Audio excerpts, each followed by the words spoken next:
My name is Melissa Jones, and I'm one of the instructors for the online Train the Trainer course that Adobe's offering this summer via our Adobe Education Exchange website. In this brief video, I'm going to talk you through how I introduce the idea of the importance of creativity in education to my training audiences. The way that I like to start is generally with a look at an expert speaking on creativity. So I like to show one of the Sir Ken Robinson videos that we have in our Adobe library.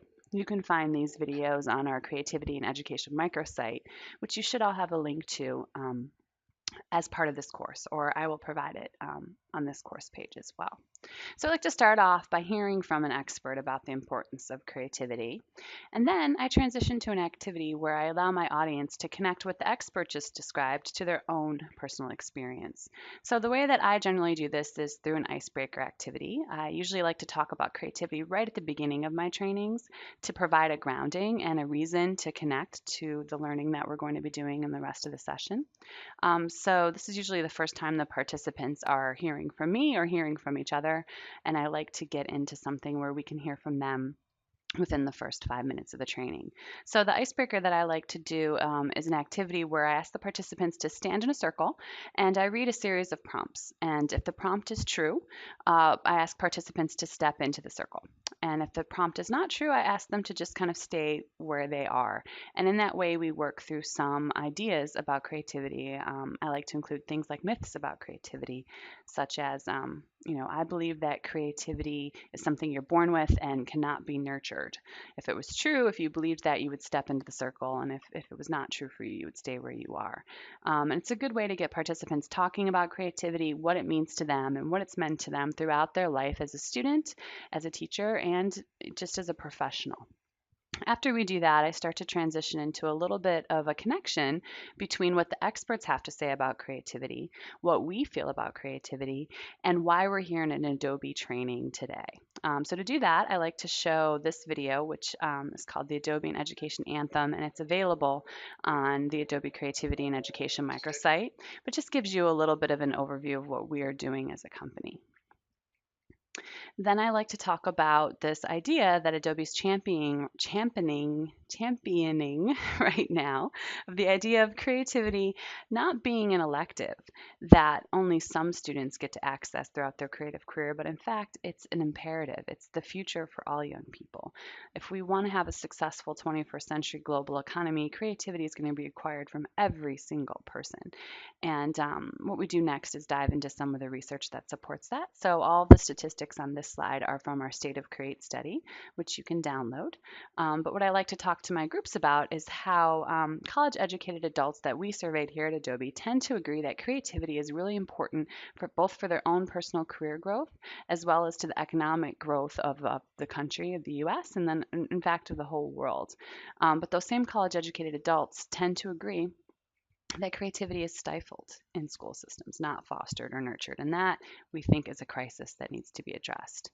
I also like to talk about another study that Adobe did recently, which is the Barriers to Creativity study. And we have a nice YouTube infographic that explains the outcomes of that study. So this is a great video to use because you don't actually, as a trainer, have to talk much. I'm going to be talking quite a bit throughout the training. So this allows me to step back and allow my participants to process the information themselves without sitting and getting it from me. What I like to highlight from that barrier study is the fact that teachers and parents worldwide are in agreement that schools have a lack of resources, and that lack of resources is a top barrier to creativity in schools. And that what needs to be done, one possible solution or a step that we can take to help schools do a better job of promoting and fostering creativity is to provide them with the tools and the training that they need. So then I transition into just a little bit of a talk on how Adobe is supporting that goal by providing industry leading professional level tools that can be used to unleash creativity, by providing curriculum and certification that helps students learn the products and the tools and learn how to express themselves.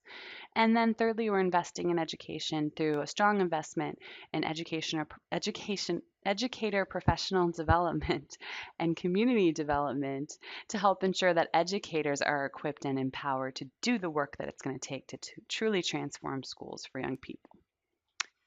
So depending on your audience and depending on what it is that you're going to be covering in your training, you may want to spend more or less time on the creativity research, or you might cut it out altogether.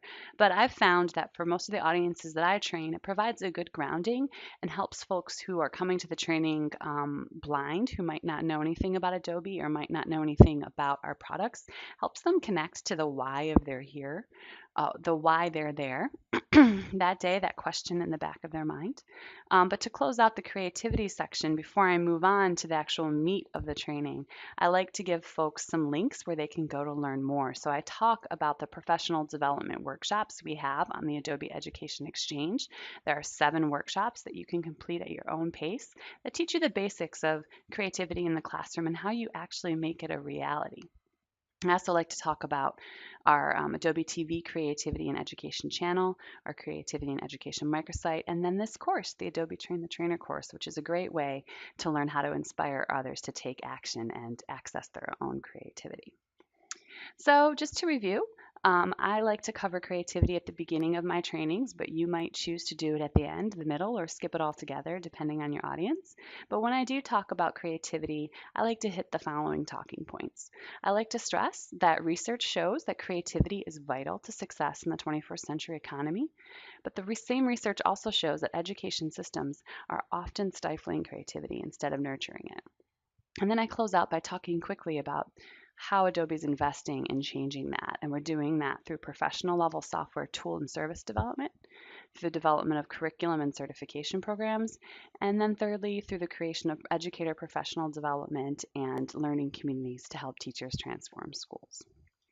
So as part of the Train the Trainer course, you're going to have access to this slide deck and all of the talking points that I covered at the very end of the course. When you complete all the requirements, you'll be able to download a toolkit that will have all of these materials in it for you. In the meantime, I hope that you'll discuss with your fellow course members how you integrate talking about creativity into your trainings around Adobe products.